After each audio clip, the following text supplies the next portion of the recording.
Bro, golden retriever optimism is the only fucking answer. Even when the world's crumbling around me, I believe so much that it's like it's all purposeful. It's all with intention.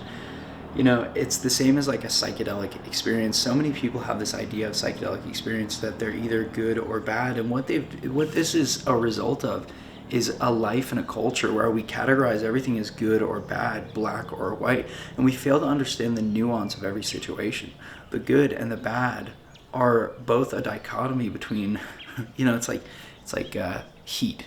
There is no cold, there's just absence of heat. There's hot and varying degrees of less hot.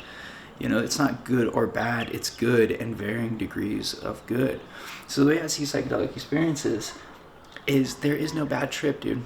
There's no bad trip. If you're having a bad trip, it's because you don't understand, you don't have the proper framework to understand a bad experience. And odds are you haven't yet learned to process the bad experiences that you have had. It's so simple, dude. There's no bad trips in life, all right? There's just varying degrees of good. And you are here to learn. Life is a school. And if you spend your whole life labeling everything as good or bad, it's going to work, dude. You're going to categorize that shit and you're going to have a pocket full of bad experiences. When things don't go right, it's not bad.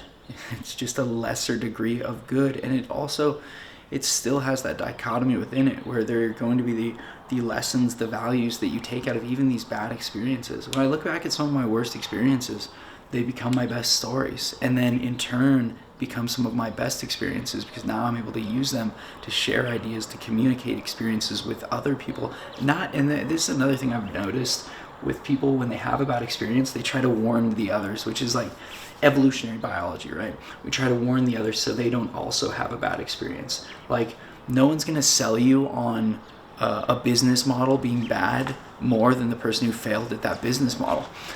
And it's because we are trying to protect each other, right? But when I share an experience that's less good, I don't do it from a place of like warn the others so they don't do it too. No, follow my stupid footsteps, because maybe it'll work for you. Maybe for you, that's a higher degree of good than it is bad. But so many of us, we label things as good or bad. We warn the others. We say, hey, don't do this. This is bad. Like with children, dude, I see it a lot. I've had so many people try and tell me like, oh, terrible twos, terrible threes. Oh, you're going to experience this, this, and this. And it's like, no, dude, you experienced that because that was your relationship with that, that experience, that time of your life, whatever, right? You're trying to warn me because you want to either protect me or be vindicated or validated for your experience. You want someone else to go, oh yeah, I know what you mean, right? I don't do that.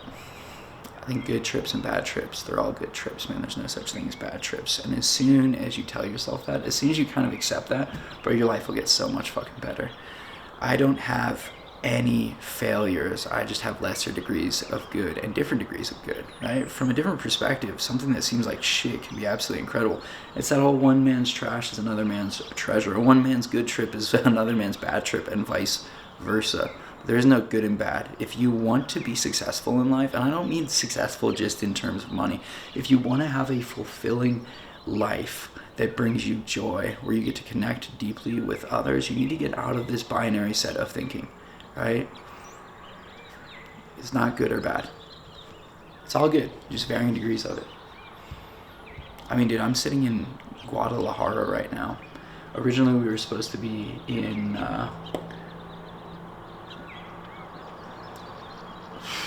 I don't know, the state below Nuevo León. So we were going there for a hickory ceremony, which is peyote. And the dude who was hosting it last minute, he changed the location. We weren't able to get there. It was like a 7-hour drive. So we didn't really want to spend 7 hours in a car, get out, immediately do peyote, be without a rental car. Then, there's a whole bunch of logistical stuff that went wrong. And now I'm sitting in this beautiful place. Look at this, dude. This is incredible. That's Lake Chapala. We're in Guadalajara right now. Look at this.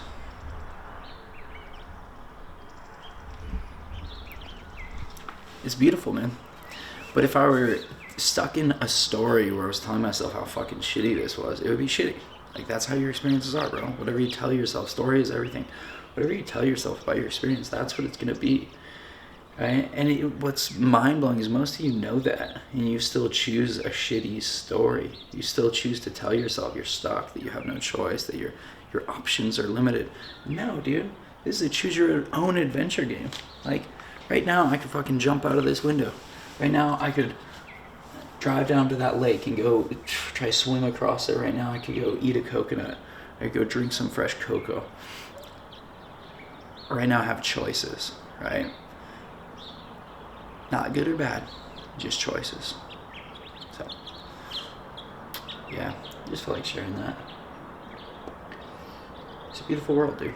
Life is good.